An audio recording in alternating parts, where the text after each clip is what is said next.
নজর রাখবো পরবর্তী সংবাদে। নদীতে স্নান করতে গিয়ে ঘটল বিপত্তি। জলের তোড়ে তলিয়ে গেছে দুই ভাই এবং কান্নায় ভেঙে পড়েছে গোটা পরিবার। অবশ্য এই ঘটনা নদিয়ার মজদিয়া থেকে নবদ্বীপে গঙ্গায় স্নান করতে নেমেই জলে তলিয়ে গেছে দুই ভাই। ঘটনাটি বৃহস্পতিবার দুপুর ঠিক 2টো নাগাদ। তলিয়ে যাওয়া দুই যুবকের নাম নিলয় বিশ্বাস ও নীলেশ বিশ্বাস। সম্পর্কে তারা দুজনেই ভাই। তাদের বাড়ি নদিয়ার মাঝদিয়া রেল বাজার এলাকায় বলে জানা গেছে। এই বিষয়ের পর প্রত্যক্ষদর্শীরা কি জানিয়েছেন শুনুন। আমি চান করতে আসি, রোজই রেগুলারই চান করতে আসি। তা আজকে চান করে আমি উঠে গেছি। উঠে এই যে লুঙ্গিও ছেড়েছি, গামছা পরনে ছিল। এর মধ্যে থেকে ওরা চেঁচাচ্ছে যে ডুবে গেল। তখন আমি দিশা না পেয়ে গামছা পরেই আমি লাফ দিয়েছি। লাফ দিয়ে ধরেছি, একজনকে ধরেছি। ধরার পরে সে কি করেছে, আমাকে জাপটে ধরেছে।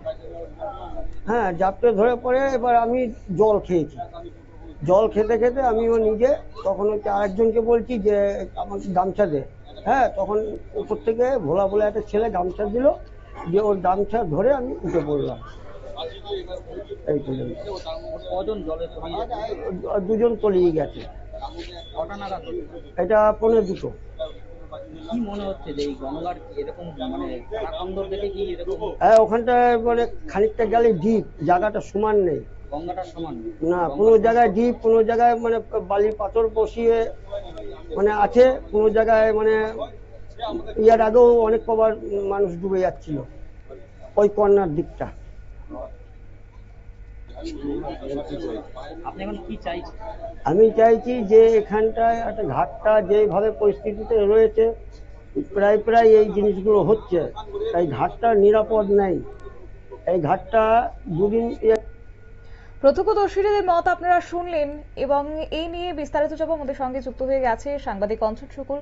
অঞ্জন বাবু, আজকে এই যে বিপত্তিটা ঘটলো প্রায় দীর্ঘ 5 ঘন্টা কাটতে চলেছে, এই পর্যন্ত কি দেহগুলি উদ্ধার করা গেছে? দেখো, এখনো কিন্তু দেহগুলো উদ্ধার করা যায়নি। বিপর্যয় মোকাবেলা টিম এবং পুলিশ প্রশাসনের পক্ষ থেকে কিন্তু নদীতে নামা হয়েছে এবং খোঁজ চলছে। এখনো পর্যন্ত কোনো সন্ধান পাওয়া যায়নি। আমরা যেটা জানতে পেরেছি যে নদিয়ার কৃষ্ণগঞ্জের মাঝদিয়া থেকে নবদ্বীপ গঙ্গায় স্নান করতে গিয়েছিলেন এই দুই ভাই। আর দুপুর নাগাদ 2টো নাগাদ তলিয়ে যাওয়ায় দুই যুবক নিলয় বিশ্বাস এবং নীলেশ বিশ্বাস সম্পর্কিত দুই ভাই। তাদের বাড়ি নদিয়ার মাঝদিয়া বাজার এলাকায়। এই দুই ভাই বাজারে একটা দোকান আছে, বড় কাপড়ের দোকান, সেই দোকানে থাকে। আর যেহেতু বৃহস্পতিবার বাজার বন্ধ, সেই বাজার বন্ধের জন্য দুই কর্মচারী এবং দুই ভাই মিলে একটা গাড়ি ভাড়া করে গিয়েছিল গঙ্গায় স্নান করতে যাওয়ার পরে 4 জনাই কিন্তু তলিয়ে যায়। জানাচ্ছেন 4 জনে তলিয়ে যায়।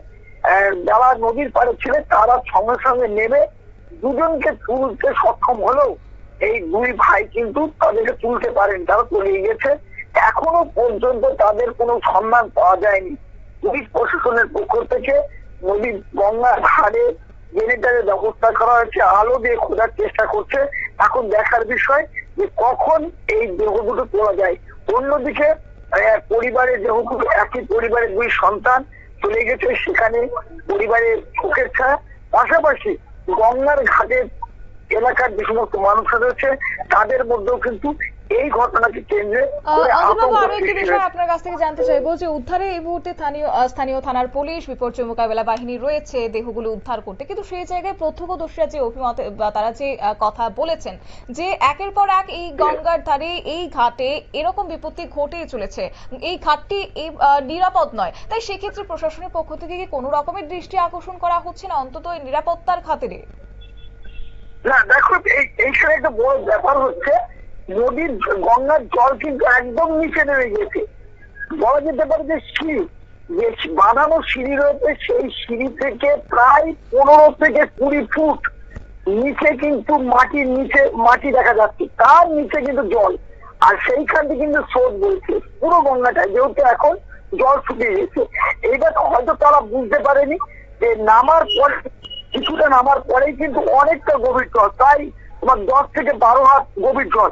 সেই জলের মধ্যে পড়ে এরকম হয়েছে। হ্যাঁ, এটা বলা যেতে পারে সাবধানতা অবলম্বন হিসাবে প্রশাসনের পক্ষ থেকে কিন্তু কোনো আজ পর্যন্ত ব্যবস্থা নেওয়া হয়নি, যার জন্য প্রায় এই 1 মাসের মধ্যে প্রায় 7 থেকে 8 জন এইভাবে তলিয়ে গেছে।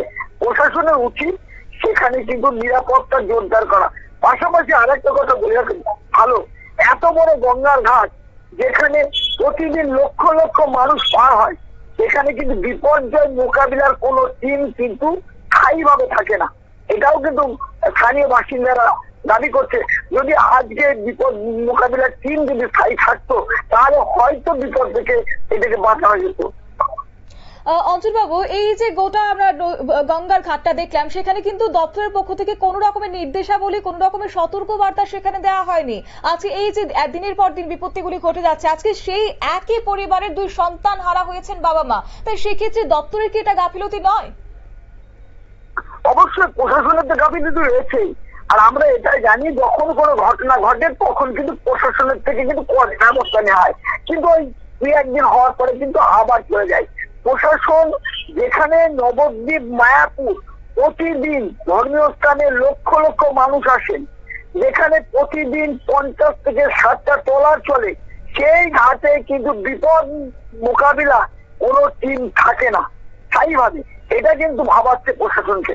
কেন প্রশাসনের পক্ষ থেকে এত বড় ঘাটে কেন ব্যবস্থা করা হয় না, সাধারণ মানুষরা প্রশ্ন করছে।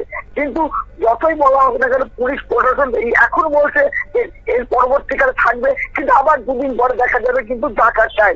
গাফিলতি যে রয়েছে এটা কিন্তু সবাই স্বীকার করছে।